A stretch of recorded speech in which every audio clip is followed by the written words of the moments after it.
വത്തിക്കാനിലെ വിശേഷങ്ങളുമായി Vatican diary. ഏവർക്കും സ്വാഗതം.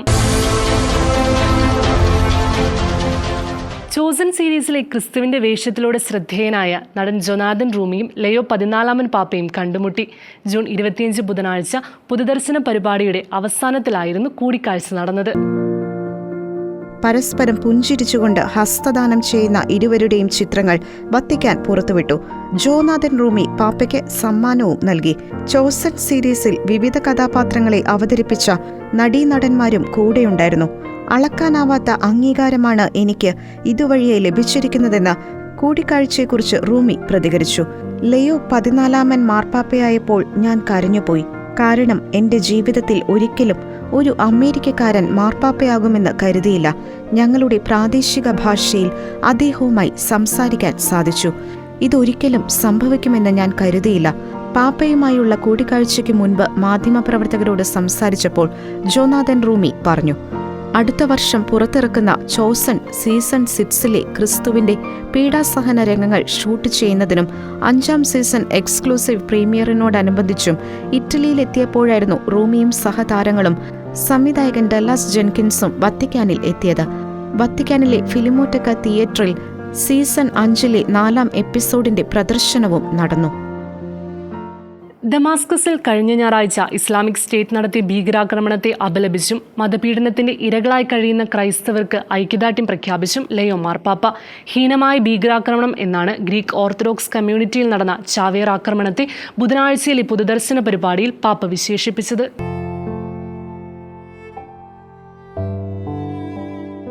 തിരുക്കർമ്മങ്ങളിൽ പങ്കെടുത്തുകൊണ്ടിരിക്കുകയായിരുന്ന 25 പേർക്കാണ് അന്ന് ജീവൻ നഷ്ടമായത്. 63 പേർക്ക് പരിക്കേറ്റു. മിഡിൽ ഈസ്റ്റിലെ ക്രൈസ്തവരെ, ഞാൻ നിങ്ങളോട് ചാരയുണ്ട്. മുഴുവൻ സഭയും നിങ്ങളോട് കൂടെയുണ്ട്, പാപ്പ പറഞ്ഞു.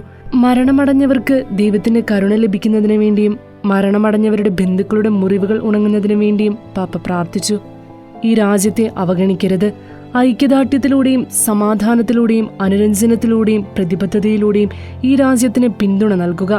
ഇറാൻ, ഇസ്രായേൽ, പാലസ്തീൻ എന്നിവിടങ്ങളിലെ സംഭവവികാസങ്ങൾ ശ്രദ്ധയോടെ വീക്ഷിക്കുന്നത് തുടരുമെന്നറിയിച്ച പാപ്പ, രാജ്യത്തിനെതിരെ വാളുയർത്തുകയില്ല, അവർ ഇനിമേൽ യുദ്ധപരിശീലനം നടത്തുകയില്ല എന്ന ഏഷ്യാ പ്രവാചകന്റെ പുസ്തകം 2ാം അധ്യായം 4ാം വചനം ഇന്ന് എക്കാലത്തേക്കുമായി അടിയന്തരമായി പ്രതിധ്വനിക്കുന്നുണ്ടെന്നും ഓർമ്മിപ്പിച്ചു.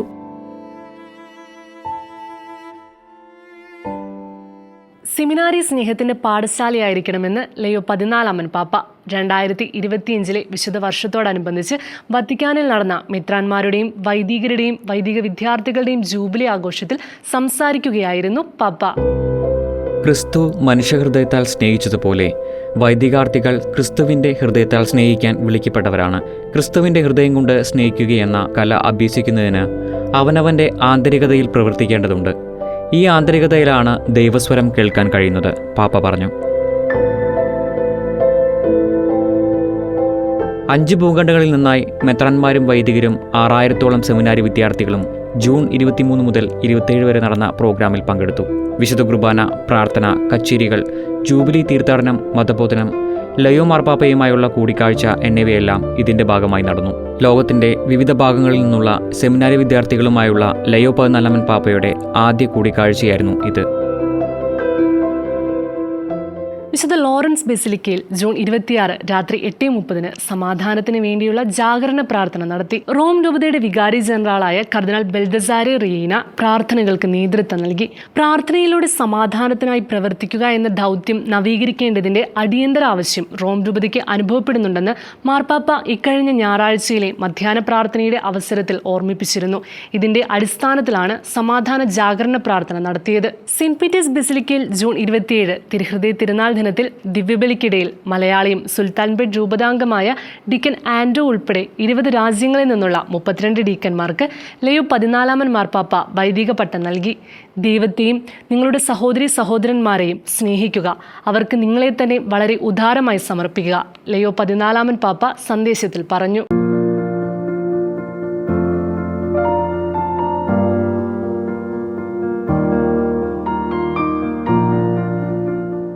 കൂദാശകൾ ആഘോഷിക്കുന്നതിലും പ്രാർത്ഥനയിലും ദിവ്യകാരുണ്യത്തിനു മുൻപിലുള്ള ആരാധനയും ശുശ്രൂഷയിലും തീക്ഷ്ണതയുള്ളവരായിരിക്കുക. നിങ്ങൾക്ക് ഏൽപ്പിച്ചു തന്നിരിക്കുന്ന ആടുകളോട് ചേർന്നു നിൽക്കുക. നിങ്ങളുടെ സമയവും ഊർജവും സൗജന്യമായി അവർക്ക് സംവരണമില്ലാതെയും പക്ഷപാതം കാട്ടാതെയും നൽകുക. ക്രൂശിക്കപ്പെട്ട യേശുവും വിശുദ്ധരുടെ മാതൃകയും അതാണ് നമ്മെ പഠിപ്പിക്കുന്നത്.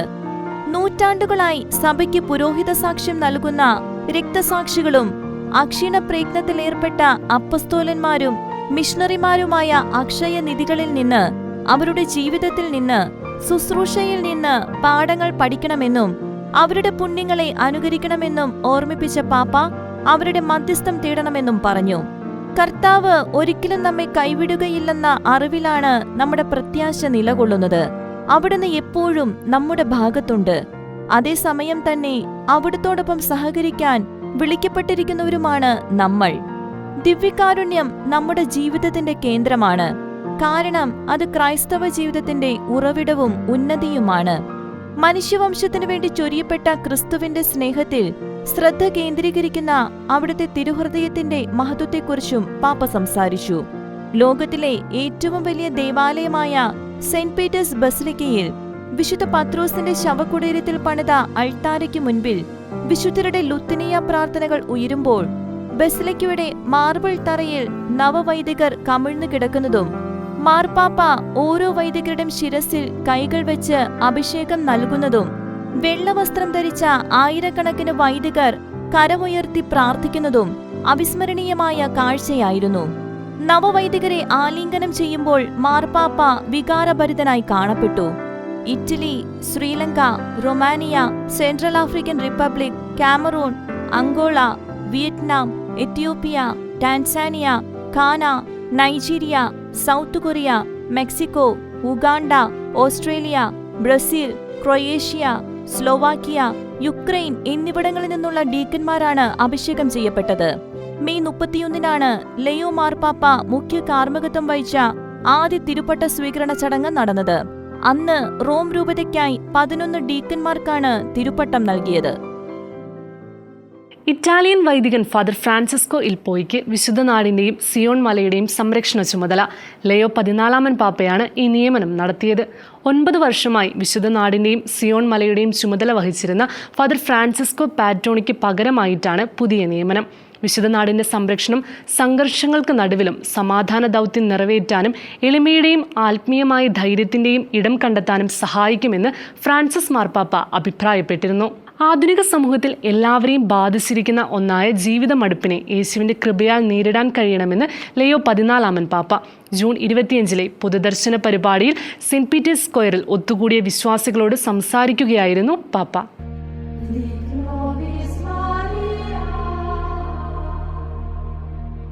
സങ്കീർണവും ഭാരമേറിയതും നേരിടാൻ വളരെ പ്രയാസകരവുമായ ഈ അവസ്ഥയെയും യാഥാർത്ഥ്യത്തെയും യേശുവിന്റെ കൃപയാൽ മാത്രമേ നമുക്ക് നേരിടാൻ കഴിയുകയുള്ളൂ. യേശുവിന്റെ അത്ഭുതകരമായ രോഗശാന്തികളെക്കുറിച്ചുള്ള സുവിശേഷ വിവരണങ്ങളിൽ ശ്രദ്ധ കേന്ദ്രീകരിച്ചുകൊണ്ട് പ്രത്യാശയെക്കുറിച്ചുള്ള പ്രഭാഷണ പരമ്പരയിലാണ് പാപ്പ ഇക്കാര്യം പറഞ്ഞത്. പ്രത്യാശയുടെ അടയാളങ്ങളായി ബൈബിളിലെ 2 സംഭവങ്ങളാണ് പാപ്പ ഉദാഹരണമായി എടുത്തത്. സിനഗോഗ് അധികാരിയായ ജായറോസ് തന്റെ മകൾക്കു വേണ്ടി അപേക്ഷിച്ചതും 12 വർഷക്കാലമായി രക്തസ്രാവം മൂലം ബുദ്ധിമുട്ടിലായിരുന്ന സ്ത്രീക്ക് ലഭിച്ച രോഗശാന്തിയും. ശാരീരികമായ മരണം ഉറക്കം പോലെയാണ്.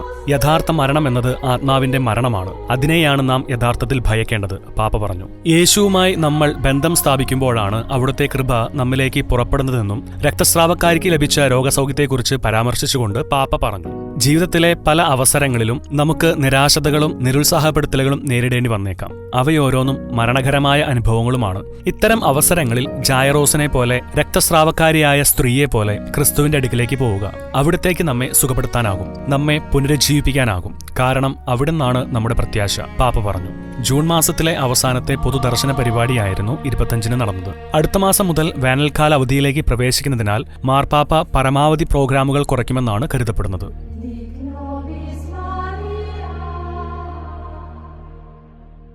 വൈദികർ യഥാർത്ഥത്തിൽ കർത്താവിന്റെ സുഹൃത്തുക്കളാണെന്നും വചനത്താലും കൂദാശകളുടെ ആഘോഷത്താലും ദൈനംദിന പ്രാർത്ഥനയാലും പരിപോഷിപ്പിക്കപ്പെട്ട വ്യക്തിപരവും വിശ്വസനീയവുമായ ഒരു ബന്ധത്തിൽ കർത്താവിനൊപ്പം ജീവിക്കാൻ വിളിക്കപ്പെട്ടവരാണെന്നും ലയോ 14 മാർപ്പാപ്പ.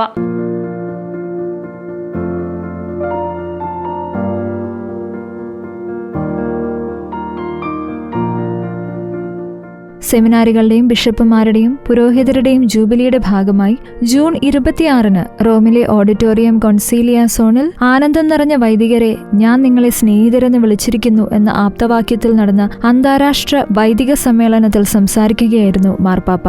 പൗരോഹിത്യ ശുശ്രൂഷയെ കൃത്യമായി മനസ്സിലാക്കാനുള്ള ആധികാരികമായ താക്കോലാണ് ഞാൻ നിങ്ങളെ സ്നേഹിതന്മാരെന്ന് വിളിച്ചു എന്ന സുവിശേഷവാക്യം. ക്രിസ്തുവുമായുള്ള സൗഹൃദം പട്ടശുശ്രൂഷയുടെ ആത്മീയ അടിത്തറയും ബ്രഹ്മചര്യത്തിന്റെ അർത്ഥവും മറ്റുള്ളവർക്ക് വേണ്ടി നമ്മുടെ ജീവിതം സമർപ്പിക്കാനുള്ള സേവനത്തിനുള്ള ഊർജവുമാണ്.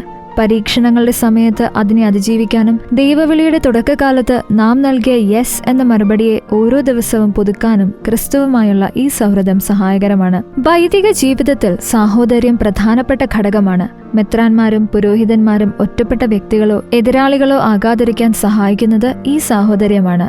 സന്തോഷകരമായ നിമിഷങ്ങളും ശുശ്രൂഷയിലെ വേദനാകരമായ നിമിഷങ്ങളും പങ്കിടാനും സാഹോദര്യം സഹായിക്കുന്നു.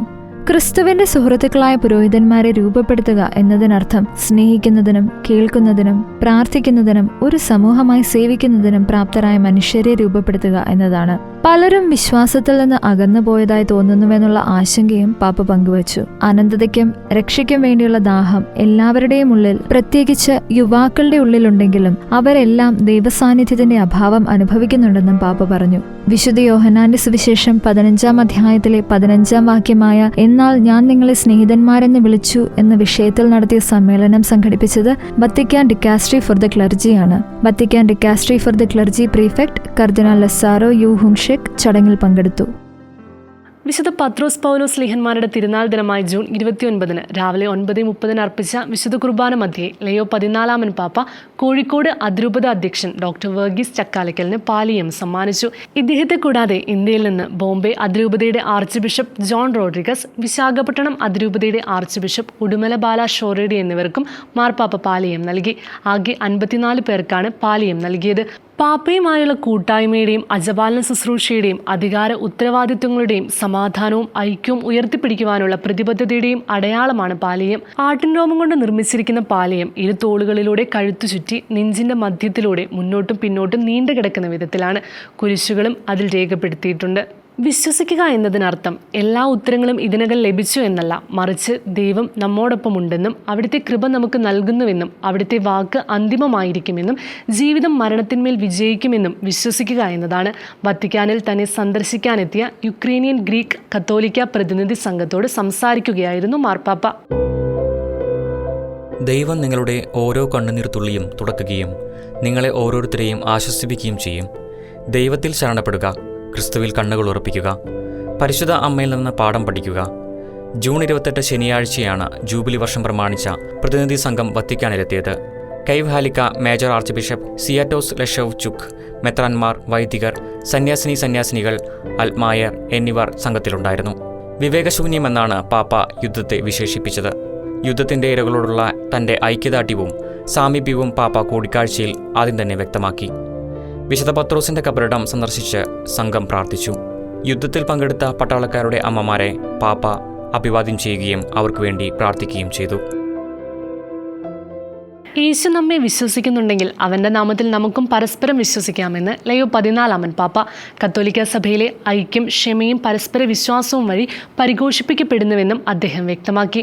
പത്രോസ് പൗലോസ് സ്ലീഹന്മാരുടെ തിരുനാൾ ദിനത്തിൽ 54 പുതിയ മെത്രാപ്പോലിത്തൻ ആർച്ച് ബിഷപ്പുമാർക്ക് പാലിയം സമർപ്പിച്ചതിന് ശേഷം സന്ദേശം നൽകുകയായിരുന്നു മാർപ്പാപ്പ. ക്രിസ്തുവാണ് പത്രോസ് എന്ന കല്ലിന് ആ പേരിട്ടത്. മനുഷ്യരാൽ തള്ളിക്കളയപ്പെട്ട കല്ലാണ് ദൈവം മൂലക്കല്ലാക്കിയത്. വലുതും മഹത്വപൂർണമായി തോന്നുന്ന ലൗകിക ചിന്തകളുമായി ഒരിക്കൽ സംഘർഷത്തിലേർപ്പെടുകയും അവ നിരസിക്കപ്പെടുകയും പുറത്താക്കപ്പെടുകയും ചെയ്യുന്നു എന്നതിന്റെ സൂചനയായിട്ടാണ് പത്രോസ് പൗലോസ് ശ്ലീഹന്മാരുടെ ബസ്ലിക്കകൾ മതിലുകൾക്ക് പുറത്തായിരിക്കുന്നതെന്ന് നിരീക്ഷിച്ച പാപ്പ സുവിശേഷ ഭാഗ്യങ്ങളുടെ വഴിയിലൂടെ നടന്നു നീങ്ങുവാൻ എല്ലാവരെയും ക്ഷണിക്കുകയും ചെയ്തു. മനപരിവർത്തനത്തിൽ നിന്ന് മനപരിവർത്തനത്തിലേക്കുള്ള ജീവിതം നയിക്കുവാൻ അപ്പസ്തോലന്മാരുടെ കബറിടങ്ങൾ എല്ലാവരെയും പ്രോത്സാഹിപ്പിച്ചു പാപ്പ ഓർമ്മിപ്പിച്ചു.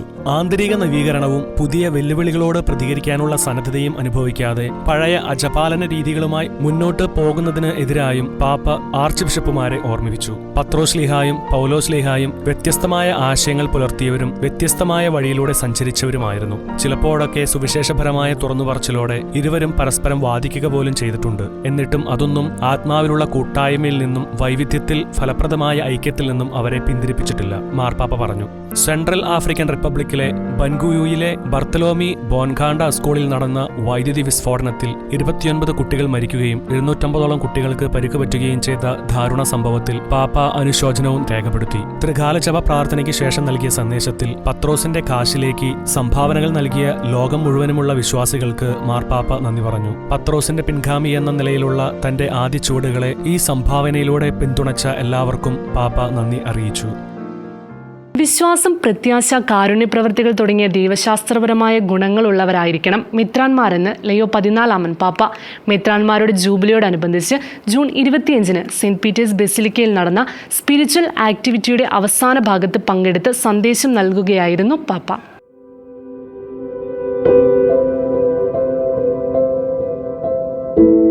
ന്യായബോധം, ആത്മാർത്ഥത, മഹാമനസ്കത, ഹൃദയത്തിൻ്റെയും മനസ്സിൻ്റെയും തുറവി, സന്തോഷിക്കുന്നവരോടൊപ്പം സന്തോഷിക്കാനും കഷ്ടപ്പെടുന്നവരോടൊപ്പം കഷ്ടപ്പെടാനുമുള്ള സന്നദ്ധത, ആത്മനിയന്ത്രണം, ക്ഷമ, വിവേചനശക്തി, കേൾക്കാനും സംഭാഷണത്തിൽ ഏർപ്പെടാനുമുള്ള തുറവി, സേവിക്കാനുള്ള സന്നദ്ധത തുടങ്ങിയവയും മെത്രാന്മാർക്കുണ്ടായിരിക്കണമെന്ന് പാപ്പ പറഞ്ഞു. ബ്രഹ്മചര്യം പോലെ തന്നെ ഹൃദയത്തിൻ്റെയും പെരുമാറ്റത്തിൻ്റെയും പവിത്രതയും മെത്രാന്മാർക്കുണ്ടായിരിക്കണം. മെത്രാൻ ശുശ്രൂഷയിൽ അജപാലനപരമായ ജാഗ്രതയും വിവേകവും ദാരിദ്ര്യവും സിനോഡാലിറ്റിയും പുലർത്തുക എന്നത് പ്രധാനപ്പെട്ട കാര്യമാണ്. അപവാദങ്ങളും ലൈംഗിക പീഡനങ്ങളും കൈകാര്യം ചെയ്യുന്നതിൽ മെത്രാന്മാർ ഉറച്ചതും നിർണായകവുമായ തീരുമാനങ്ങൾ സ്വീകരിക്കണമെന്നും പാപ്പ ഓർമ്മിപ്പിച്ചു. മയക്കുമരുന്നിന് അടിമകളായവരെ ശിക്ഷിക്കുന്നതിന് പകരം മയക്കുമരുന്ന് കച്ചവടത്തിലൂടെ പണം കൊയ്യുന്ന ക്രിമിനൽ സംഘടനകളെ തകർക്കുന്നതിൽ സർക്കാരുകളും അധികാരികളും ശ്രദ്ധ പതിപ്പിക്കണമെന്ന് ലയോ മാർപ്പാപ്പ. അന്താരാഷ്ട്ര ലഹരിവിരുദ്ധ ദിനത്തോടനുബന്ധിച്ച് അപ്പസ്തോലിക് പാലസിൽ സംഘടിപ്പിച്ച സമ്മേളനത്തിൽ ലഹരിവിരുദ്ധ പ്രചാരകരോട് സംസാരിക്കുകയായിരുന്നു പാപ്പ.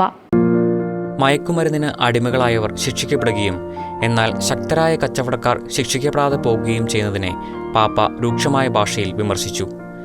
ഇരകളോട് പോരാടുന്നത് എളുപ്പമാണ്. സുരക്ഷയുടെ പേരിൽ അവർക്കെതിരെ യുദ്ധം നടത്താനും മരണശൃംഖലയിലെ അവസാന കണ്ണികളായവരെ കൊണ്ട് ജയിലുകൾ നിറയ്ക്കാനും എളുപ്പമാണ്. പക്ഷേ മറുവശത്ത് ചങ്ങല കൈകളിൽ പിടിച്ചിരിക്കുന്നവർക്ക് സ്വാധീനമുള്ളതുകൊണ്ട് അവർ ശിക്ഷിക്കപ്പെടാതെ പോകുന്നു. മയക്കുമരുന്നും പലതരത്തിലുള്ള ആസക്തികളും അദൃശ്യമായ തടവറകളാണ്. പക്ഷേ നാം എല്ലാവരും സ്വാതന്ത്ര്യത്തിലേക്ക് വിളിക്കപ്പെട്ടിരിക്കുന്നവരാണ്, പാപ്പ ഓർമ്മിപ്പിച്ചു. Republic of Equatorial Guinea president Teodoro Obiang Nguema ബെസോഗയെ ലയോ 14 പാപ്പ വത്തിക്കാനിൽ ജൂൺ 29 ശനിയാഴ്ച സ്വീകരിച്ചു. ഭാര്യയും മക്കളും സഹിതമാണ് പ്രസിഡന്റ് മാർപ്പാപ്പയെ സന്ദർശിച്ചത്. Relations with state and international organisation secretary archbishop Paul റിച്ചാർഡ്സുമായി പ്രസിഡന്റ് കൂടിക്കാഴ്ച നടത്തി. വിദ്യാഭ്യാസ, ആരോഗ്യരംഗങ്ങളിൽ കത്തോലിക്ക സഭയുടെ സംഭാവനകളെ പ്രസിഡന്റ് പ്രത്യേകമായി പരാമർശിച്ചു. വത്തിക്കാനിലെ ഒരാഴ്ചത്തെ പ്രധാന വിശേഷങ്ങൾ കോർത്തിണക്കിക്കൊണ്ടുള്ള വത്തിക്കാൻ ഡയറി ഇവിടെ പൂർണ്ണമാകുന്നു. സഭയെയും മാർപ്പാപ്പയും സ്നേഹിക്കാനും അതുമായി ബന്ധപ്പെട്ട് കൂടുതൽ അറിവുകൾ നൽകാനും സഹായിക്കുന്ന വത്തിക്കാൻ ഡയറിയുമായി നമുക്ക് അടുത്തയാഴ്ച വീണ്ടും കണ്ടുമുട്ടാം.